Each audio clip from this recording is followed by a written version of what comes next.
शहर की भीड़ और सायरनों से गूंजती जिंदगी के बीच एसपी माधुरी का नाम ईमानदारी, सख्ती और अनुशासन का प्रतीक माना जाता था। वो निडर थी। अपराधियों के दिल में उसका नाम सुनते ही डर बैठ जाता था। पर उसके भीतर एक ऐसा रहस्य दफन था जो किसी ने नहीं जाना था। माधुरी का निजी जीवन एक पहेली की तरह था। उसने कभी मीडिया या अपने साथी अधिकारियों के सामने अपने परिवार की बातें नहीं की।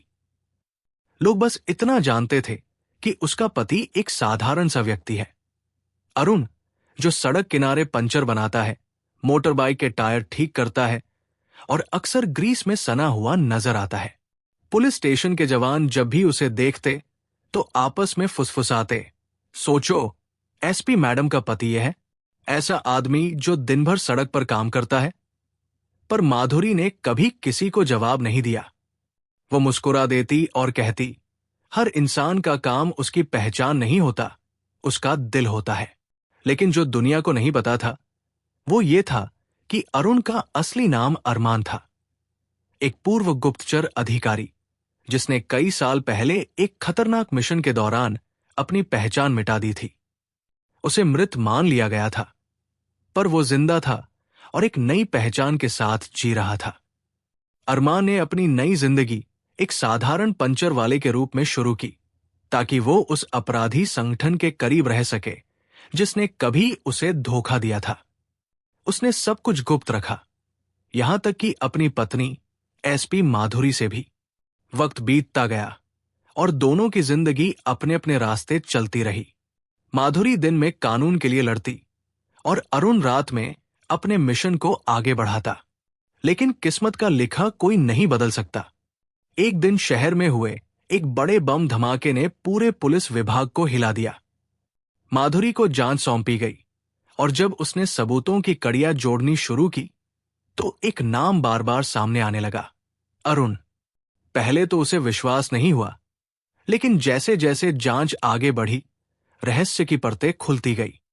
एक रात जब शहर पर बारिश गिर रही थी और सड़कें खाली थी, माधुरी ने अपने ही घर की तलाशी ली। उसने अपने पति की पुरानी ट्रंक खोली और उसमें कुछ पुराने दस्तावेज, नक्शे और एक सरकारी आईडी कार्ड देखा।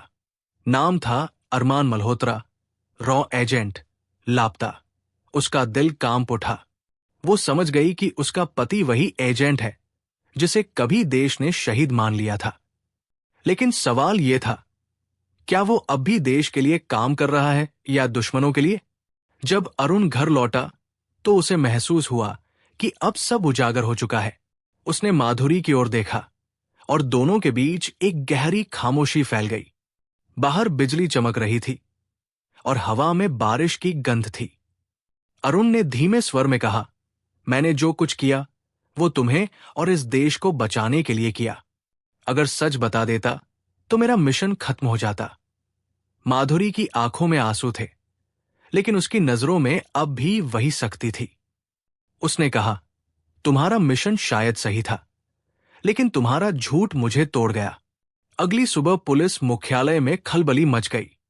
खबर थी कि एसपी माधुरी ने अपने ही पति को गिरफ्तार किया है। मीडिया में सुर्खियां छा गई, एसपी मैडम का पति आतंकवादी गिरोह से जुड़ा। लेकिन सच्चाई सिर्फ उन्हीं 2 लोगों को पता थी। पूछताछ के दौरान अरुण ने सब कुछ बताया, कैसे उसने अपने ही संगठन में मौजूद गद्दारों को पकड़ने के लिए ये मुखौटा ओढ़ा था।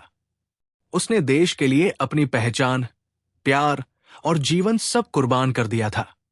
आखिरी मुलाकात में माधुरी और अरुण आमने सामने बैठे थे। दोनों की आंखों में आंसू थे, पर कोई शब्द नहीं। अरुण ने कहा, मैं जानता हूं तुम अपना फर्ज निभाओगी और यही मुझे सबसे ज्यादा गर्व देता है। माधुरी ने उसकी ओर देखा और कहा, कभी कभी कर्तव्य और प्रेम में फर्क करना ही सबसे बड़ा अपराध होता है। कुछ हफ्तों बाद अरुण की फाइल बंद कर दी गई।